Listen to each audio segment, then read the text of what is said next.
It's time to talk about another very important aspect in JavaScript, especially when we think about how JavaScript works behind the scenes. So in this lecture, you will learn about scoping and scope chain. Sometimes, especially when you are new in JavaScript, it's a bit confusing and not understandable concept. So let's make it clear. What is a scope? We can consider scopes regarding variables and functions. Scope in programming language refers to the visibility or accessibility of variables and functions. In other words, it tells you where in your program you're allowed to use the variables and functions that you have defined.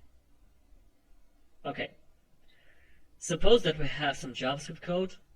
Here is the variable number 1. Then we have function A.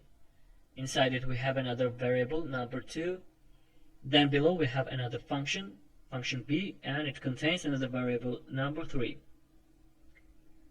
If we consider the scope from the variable perspective, we can say that the location where you declare a variable will affect where it can be used within your code.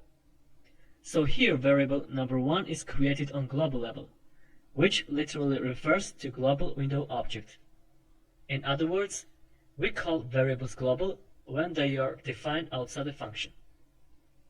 So the global variable has a global scope. It means that from everywhere in your code, we can access on them.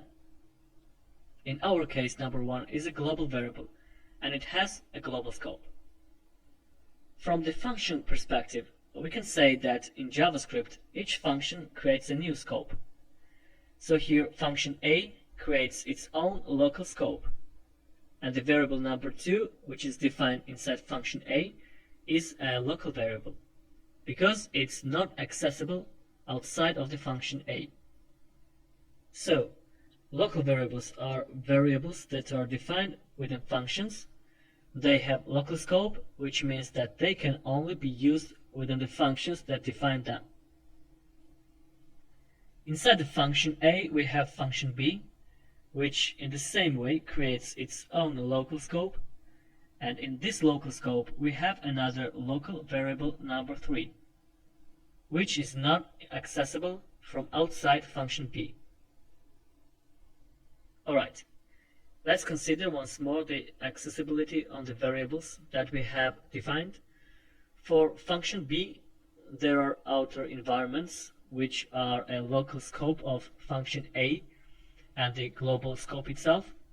Those outer environments are also called as a parent scope.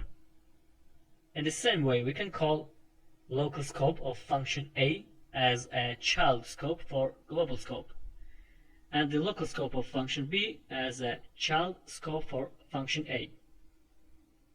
As for function A, its parent scope is outer global scope, where it's lexically defined. If function B wants to use the variables from its parent scopes, in this case, variable number 2 and number 1, it's acceptable in JavaScript. In the same way, function A can use the variable from its outer environment, which is in this case number 1. But what happens if function A wants to use the variable from function B? I mean the variable number 3. It's not possible because, as we said, local variables are not accessible from the outer scopes, and in the same way, from the global scope, we cannot access on the variables number 2 and number 3 because they are local variables. All these relationships among those scopes is called scope chain. So again, accessibility on the variables is possible from the inner to outer scopes, and it's not possible from the outer to inner scopes. Alright, let's discuss once again what the scope chain is using some practical examples.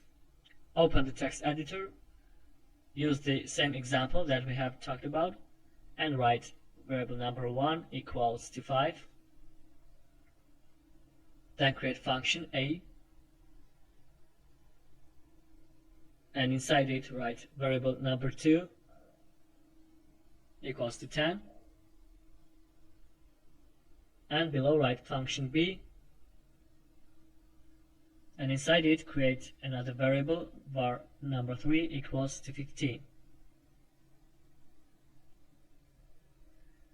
So here we have variable number 1, which is created on global scope, then function A, in which we have local variable number 2, and function B, which is inside function A, and it also contains a local variable number 3. Suppose that we want to add those numbers, so write inside function B console.log number 3 plus number 2 and plus number 1. In order to get the results, we need to invoke function B, and to execute it, we need to call function A as well. So reload the page, and we have 30, which is the sum of those 3 numbers. This example proves that we can access on the variables from the inner scopes. From function B, we have access on variable number 2 and variable number 1. But what happens if we add those numbers inside the function A, but outside function B? I'm sure that you already know the answer. So reload, and we have an error, which tells us that number 3 is not defined. So function A could access on number 1, which is in its parent scope, but it could not access on number 3, which is inside a local scope of function B, and this scope for function A is child scope. If we get rid of the number 3, then the code will work. Okay, let's move up this line of code and get the result on global level. You see that still we have an error, which tells that number 2 is not defined. The reason is the same. From the global scope, we cannot access on number 2 as well. Alright, let's change the names of variable number 2 and number 3 and write number 1 for both of them. Then log all of them in console.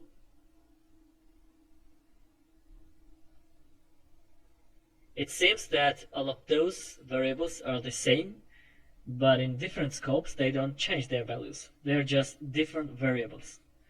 In order to prove that, once again log number 1 in console after calling function A. So write console.log number 1. Reload, and you see that on global level number 1 is 5 in both cases, but in local scopes they are different variables and have different values. Alright, let's demonstrate another case and comment this console logs out. And then in function B, let's leave just console.log number 1. So, what do you expect to get? In function B, we have no longer variable number 1, so you may think that we will get undefined. Let's see. Reload, and we have 10. Why? Because of the scope chain. If we comment this line, then we will get 5. Okay, let me explain once again. When function B couldn't find number 1 in its local scope, then it checked its parent scope, which is a local scope of function A. And there it found this variable. So we got the value 10 in console. But if in the function A variable number hasn't exist, then function B would check the global scope, where it could find variable number 1, which equals to 5. Therefore, we've got the value 5 in console. Alright, so in this lecture we have learned what is scope and scope chain. You need to know all this stuff well because it's very important and it will help you in writing the correct code. Let's move on.